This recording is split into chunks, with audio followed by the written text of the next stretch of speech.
What is going on, everyone? Anthony Drew Gary here, host of the How To Show, where we talk about optimizing life, money, and happiness one how-to at a time.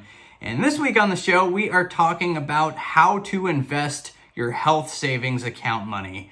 And the reason that I want to cover this is because I've learned over the last several years, not only in my own experience, but in talking with friends who are taking new job opportunities, moving to the next stage in their career, etc., that the differences between the really good and the really maybe not so good health savings account options are really extreme. And this could be a function of, you either not knowing what you don't know, or your human resources department, for that matter, not knowing what they don't know and just setting themselves up, thinking that they're doing right by their employees, that they have a health savings account available, but it only scratches the surface of how powerful this type of account can be when you start to think of the compounding effect of it. So I want to cover the ins and the outs at a high level of how to invest your health savings account dollars so that you can make good decisions and ultimately optimize the dollars that you have and put them to work for you a little bit.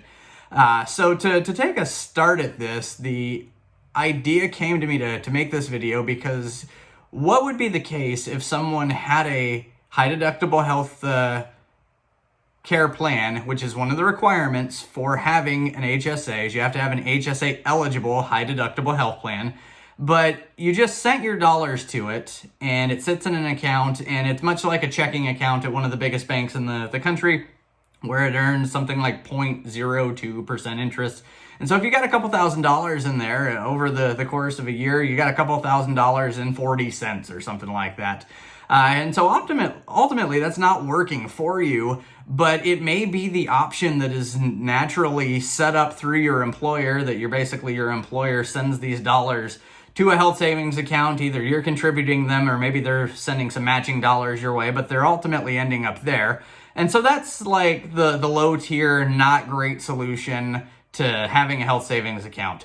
Where on the other side of the coin, you have opportunities to invest dollars inside a health savings account with health savings accounts set up by companies like Fidelity or other peer companies. I'm not specifically recommending any one of them here, but I know the ins and outs of the Fidelity program. And so essentially, you send your health savings account dollars to Fidelity. You can invest them in mutual funds, ETFs, individual stocks, whatever you may be interested in investing them in. And theoretically, over time, this money will grow, this money will compound. You will get dividends if you're invested in certain types of funds that have that sort of mechanism in them. And so over time, you have the ability to grow your health savings balance without necessarily you always having to be the one to contribute to it.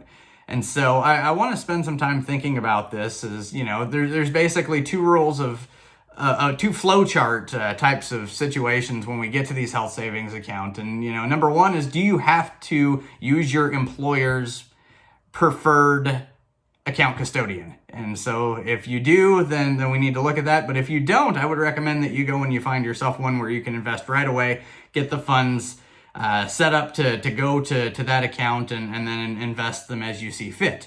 But let's say you do have to use your specific company's account and set them up that way. And let's say it's an opportunity where you cannot invest the funds. This is probably the worst scenario, where you have to use this account, but it does not allow you to invest. You might have to do some legwork in figuring out exactly how to do this, but you can roll over health savings account funds from one account to another. And so maybe every year you do this, maybe every 6 months you do it, however often you want to take on the headache to take your health savings accounts from the account that you're stuck in, roll them over into something like Fidelity or one of the other options where you can invest.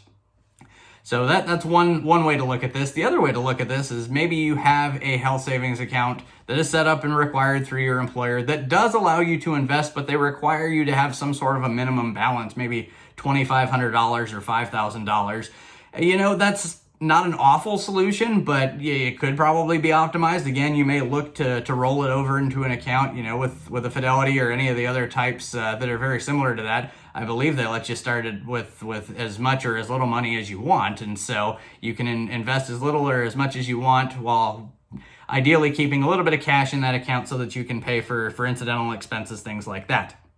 And so the next piece to this is, let's say that you have a plan that your employer provides to you for an HSA account. You are allowed to invest it, and you feel good about that. But then you really want to look at what are your actual options to invest your funds in. If the funds that you have listed inside your HSA are very limited and have high expense ratios or high fees or maybe even front end loads in whatever situation that might look like for you, just make sure you know what you're doing in terms of what you're invested in, because if your only options are high fee, you may want to look at, again, rolling it over to an account where you can pick your own funds that, something to the effect of an index fund that's broad-based by a custodian that has really low expense ratios. This is not financial or investment advice, but that's something that you can look at to see if it makes sense for you. And so ultimately, you want to set this up so that you can be feeling good about where your HSA dollars are, what they can do for you over time.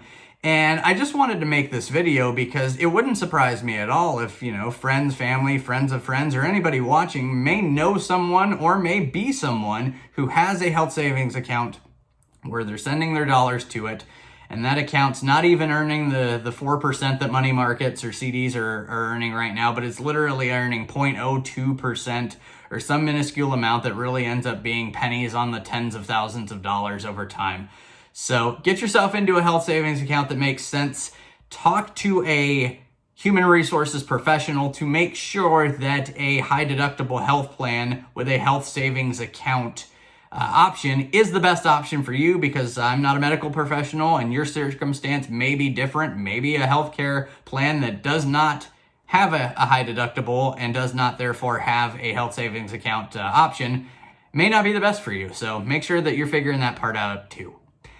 That's going to bring this episode of the show to a close. Hopefully this is beneficial for you. And if you know somebody that's just starting out in their career, has no idea what health savings accounts are, function as, all of the above, send this video to them. Let them know that this is something worth watching, something they need to do some more homework on, because the incremental improvements on this can really be worth value.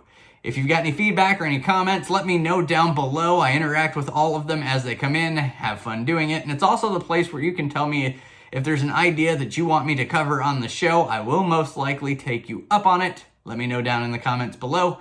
And as always, if you are looking to transact real estate in the Indianapolis or greater Indiana markets, I can help you do that. Again, get in touch with me in the comments or at IndyDwell.com. Until next time, this is Anthony Drew Gary, host of The How To Show, signing off.